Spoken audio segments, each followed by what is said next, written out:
I'm Leisa Holland-Nelson, Bowman Lombardi, fashionista, bio babe, which means biography, not biology. No one knew. Coach Nelson. Well, I'm going to stop defining it. You think people know what it is at this point? Oh, good. I'm also Coach Nelson, the greatest football coach who's never walked a sideline, but the greatest play caller Magical. ever. What just happened?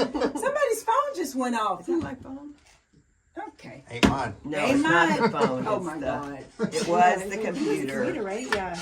Okay, I just have to say something. I get a pass. I just lost my aunt last night, and waiting for all the stuff to send on to everybody to notify them of the plans. Goodness. It's really true. Yeah. Part of that is Part true. of it's true. Yeah. Anyway. I have already notified. I just forgot to do it. Yeah, exactly. I was so like, it's No me. passes for me. No, Anyway. I'm Marva, remember? Shavonnah You just told me you were not going to be Marva. I'm not going to be Marva, but I think it's funny.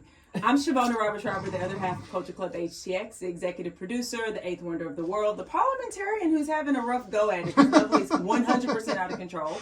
But it's not about either of us today. We have a special guest on with us today. Very excited. Bio Babe, who's with us? Oh, today we're joined by Jessica Hatch, healthcare entrepreneur, founder, and advocate. With more than a decade of experience across imaging, surgery centers, and medical management, Jessica has built and scaled multiple healthcare organizations focused on improving access, efficiency, and patient outcomes. She's also the founder of Hatching for Health. She's actually hatching something herself here. Hatching for Health Foundation and host of Hatching for Health, where she brings awareness to rare diseases and critical health issues using her platform to connect people with the care and resources they need. Jessica, first question. Welcome. Well, first thing, welcome. Thank you for I being know, here. thank you. here. You guys are fashionistas. Like, Oh, you're so sweet. Thank you so much for being. Okay, so first question. Yeah, you were a varsity athlete in volleyball and softball. So what did sports teach you that became most useful in healthcare and in business? right, yeah. No, sports I feel like has been a huge thing in my life. Like from growing up, like I played college softball and volleyball. And so doing that, like you're constantly being coached naturally, right? And so like when you get into the real world, you know, you're looking for mentors and people to coach you. So I just feel like being coachable was huge for me, like throughout my, you know, whole athleticism.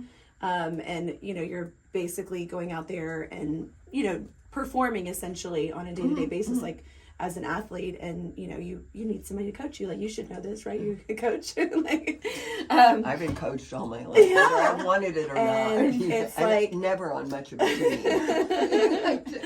yeah, it's like it's so important though. It's like, and then you get into your own business and you're still looking for people to basically guide you, because you never know all the things, you know. Right. And so I just feel like growing up an athlete, that was something I really, you know, excelled in, was like listening and like being coachable and making those changes and just excelling as an athlete, you know. Well, I think that's so important. I So, know you have a question. Yeah, well, it's interesting because a demographic that I think we can all agree isn't coachable, usually physicians in general. So, and you spend so much time working in physician relations and connecting patients and providers. Right. What would you say, in your experience of all the physicians that you work with, what does great physician care look like?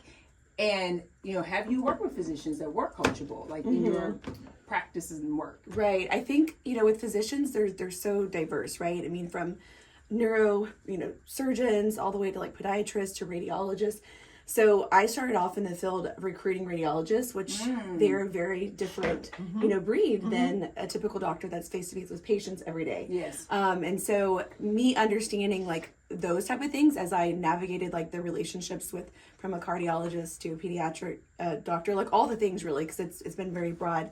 You know, it was kind of knowing going into it, like their personalities and like, you know, this person they're very reserved, the radiologists, they're behind, you know, Behind the closed scenes, doors all yeah. day. Yeah. Right. Like, and it's very different. Those, you know, personality traits are really important as I would navigate to like, you know, join forces with them, and have them, you know, essentially trust me to do business with and help them grow their practices, you know. So let's fast forward a bit, because I do want us to make sure we have time to talk about the big event that you have coming up. But like we've already talked about you working across, you know, all these different physician networks and building partnerships, etc. So how did you you've done all these things always in healthcare, but then you started Hatching for Health. So let's talk about that. Right, which it is also healthcare related. So Yes. if you think about, like, my last name is Hatch, and so it was kind of a play on words, like Hatching for Health. And it was a name that had, come to me through a photographer back in the day that was like, you should do like a series of workout videos called Hatching for Health, like a Jane Fonda type film. Oh! And it was we like, Jane Fonda. yeah, and I was like, I know, yeah, she actually kind of I reminds me of definitely- Jane Fonda. Jane Fonda. That And is I a was- great And compliment. I was Thank you. like, Great. yeah, it was My like, best I friend love was that. Jane Fonda. Oh my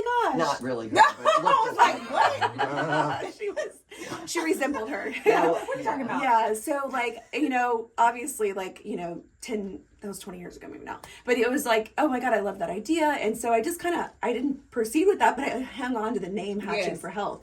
And then like fast forward and I had met someone that inspired me to like write a synopsis to turn it into a show. Like it was like, make that a talk show, about children, because the term Hatching for Health, you think of somebody hatching, Like you, like a hatching birth. a baby. Yeah, I know.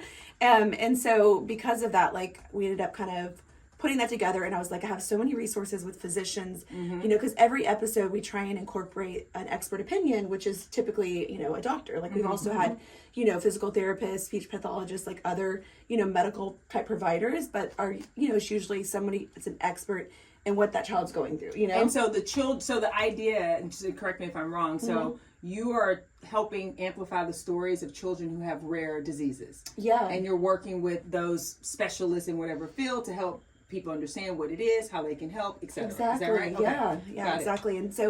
And then every so often I come across like a family or even organization where it's like I feel compelled to help. And that's where I'm like, let's host an event around this person or this organization, and so when you're talking So about yeah, the so upcoming tell us event- about this event. Yeah, so this little boy, very special to me. So he has spina bifida, and I've known him and his mother since he was about 4 years old. They came on my show, during that early stages of having met them, and really just like gave them that platform to tell their story. So she inspires me in so many ways. But when I first met her, I had like a little speaking engagement about Hatching for Health, and so after it was done, she came up and was like, my son has spina bifida, like I totally understand like the parents that you're having on your show, and she was like, they really pushed me to have an abortion like during my pregnancy because of the fact that like he had spina bifida, and now there's actually surgeries you can do and save these little children's like in utero, right? Yeah, it's amazing. So Yeah. Dr. Papana, Ramesh Papana is going to speak at the event, and he's actually one of the ones that does these surgeries.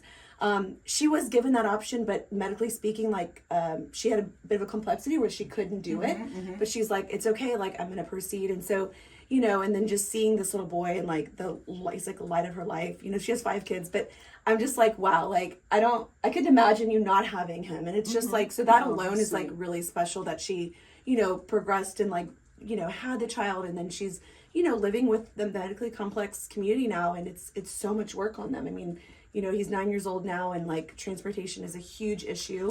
We just assume that everybody knows what spina bifida is, but why don't you give us a sentence or two? Yeah, I mean, and I'm not an expert to speak on it, but it essentially is related to the spine. So it's where a child, they're not developing in a way that's going to allow them to, to walk and have a normal life. They're essentially, majority of them are, confined to a wheelchair. He is working with a lot of specialists where he's able to use bracing on his legs and get around a little bit. It's just like, it's very limited because it's like, it's exhausting because it's just not something that his body naturally That's becomes a transportation issue because you need a special van to transport him. Yeah. But I would be lying to like give a proper medical opinion, but it's definitely like related to the spine, and it puts them in a wheelchair confined capacity most of their lives. Yeah. So where's the event and what's the event? Yeah, so it's at the Junior League of Houston, Okay, and it's going to be that. on May 1st. I know, we know that. Yeah, they do so many events there. It's so impressive. It's amazing. Amazing, It's a yeah. lovely space. It really is. So we're going to do the grand ballroom, and we're going to have a children's fashion show. Oh, lovely. And so we have like 31 kids walking in it, and some rolling in it. We've got some wheelchair children as well. So good. So That's it's good. like Very inclusive. Yeah, so That's it's great. exactly, it's the perfect word for it, inclusive. So we've got about like 7 or 8 children with medical medical complexities, including him with the spina bifida. That's And then awesome. the rest of the children don't have medical complexities, so they'll do their thing down the runway too. And we've got JJ Moses is going to be our, not auctioneer, but our MC. Yes. Yeah, and we've got Brittany from Sky High for Kids is going to be our auctioneer. Brittany Franklin, I just Yes. talked to her 2 days ago. Yes. That's crazy. Oh, Yeah. okay, yeah. So she's fantastic. She also does consulting. So she's like, you know, she does 1 million events a year too. So she's like, gives you kind of advice while being your auctioneer in the end game. And she's like, I'm going to raise you the money.